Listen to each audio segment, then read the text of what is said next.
Hello and welcome to today's episode of the Jacksonville Jaguars Insider Podcast. My name is John Shipley. I am your host and beat reporter, and today we are talking about the Jacksonville Jaguars and their big Week 17 rematch with the Indianapolis Colts. Now, the stakes couldn't be more obvious for the Jaguars.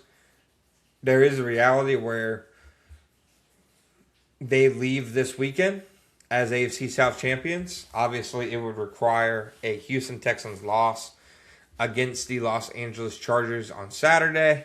That seems like a pretty evenly matched game outside of Houston's front against the Chargers offensive line, but the Jaguars will have to pay close attention to that game on Saturday evening to completely understand the stakes and what is, really at hand for this battle with the Colts.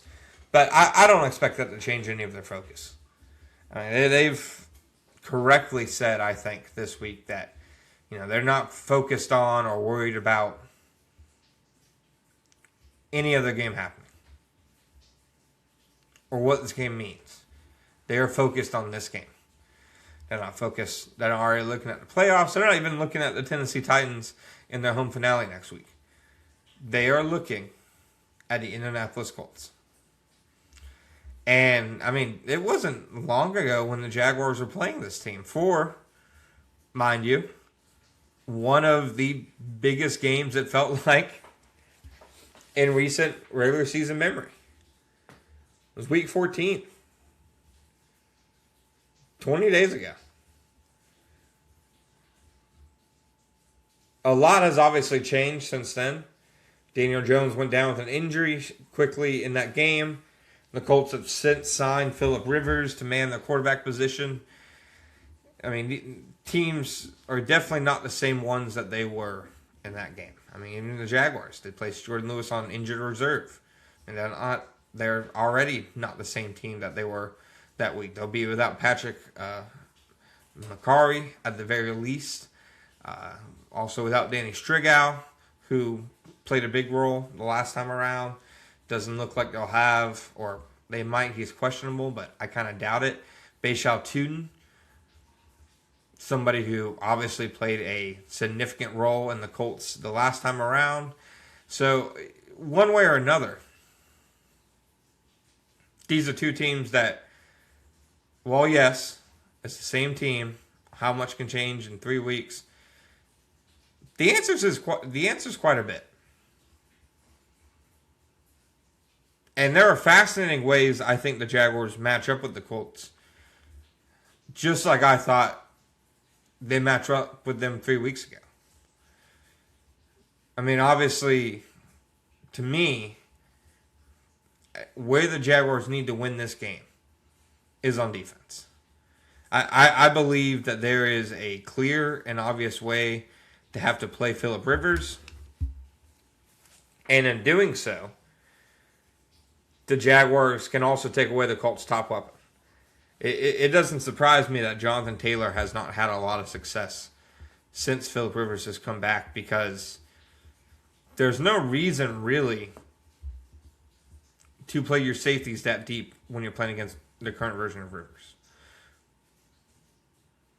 You can play with your safeties closer to the line of scrimmage, quicker and easier way to make run fits, come down against the run and make plays at or near the line of scrimmage, and just when defenses know that there's no fear of the deep ball or anything like that, and they know that even, if you are going to pass and the ball's coming out quickly, there's no reason to have safeties playing 30 yards off the ball. And that, to me, that's how I would play this game if I'm Anthony Campanelli and co.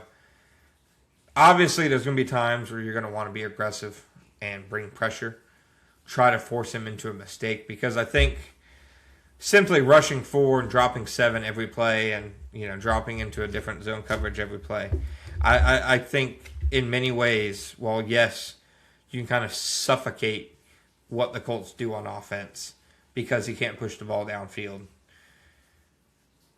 I do think that at the same time, Rivers just has the quick processing ability and the quick release still to get rid of the ball at enough of a clip and in terms of efficiency to drive a defense wild and to still be productive. And as we saw last week, he can still make some wild throws in the red zone once he gets down there. So I don't think you can just drop 7 every play and just hope the offensive line loses quickly and that you'll make a play, in coverage eventually, or that they'll be forced to live with 6 and 7 yard gains. Because I think that they would be okay with that. And some of those would go for 10, 11, 12 yard gains. So there's definitely a balancing act, I think, that comes to game planning for Rivers. Because obviously, if you send pressure, you have the chance of it not mattering just because he gets the ball out of his hand so quickly. But maybe that's your way to force negative plays. Maybe that's how you force him into interceptions and the sacks and the potential forced fumbles. I mean, he's never been the most mobile guy. Obviously, now even less so.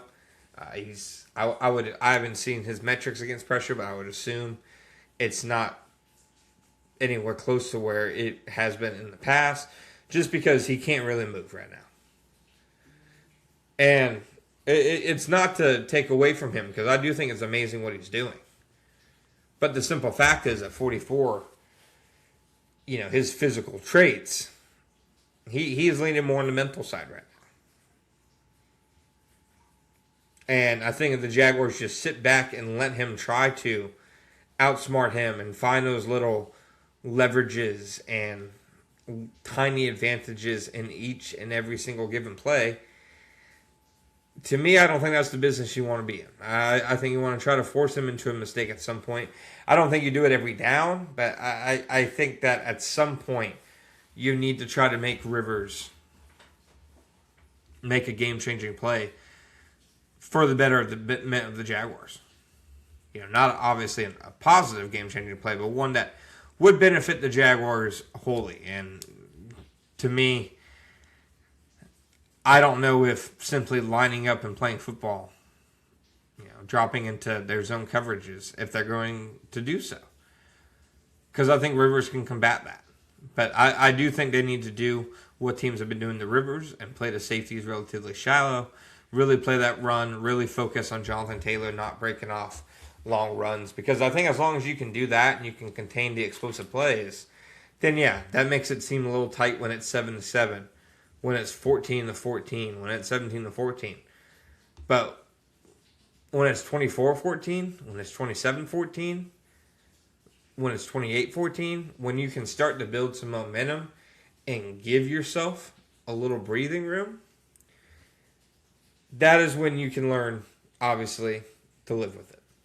Now, the Colts do have some serious, injuries throughout their roster, much like the Jaguars. DeForest Buckner, out for the rest of the season. Obviously, thoughts with him. The Colts said he, I believe, re-aggravated his neck injury against the 49ers. Didn't play against the Jaguars last time around. The respect that I have for DeForest Buckner, I think he's, if I had to close my eyes and make a list of the guys who have hurt the Jaguars the most, AFC South guys while covering this team. Jeffrey Simmons and Derrick Henry for the Titans. Nico Collins for the Houston Texans. And then, frankly, DeForest Buckner for the Indianapolis Colts. I mean, he's just such an impactful guy week in and week out. It looks like Sauce Gardner's going to play after he didn't play last time around. We'll obviously see how that goes, but I like the Jaguars' offense against the Colts' defense. I think their defense has been a little leaky the last couple of weeks. I think the Jaguars can find the advantages to it. To me, though, this game is about how the Jaguars play Rivers, because while I think he's largely a dink and dunk quarterback, we've seen before that dink and dunk can win in the NFL and can beat the Jaguars. The Jaguars are not above that yet.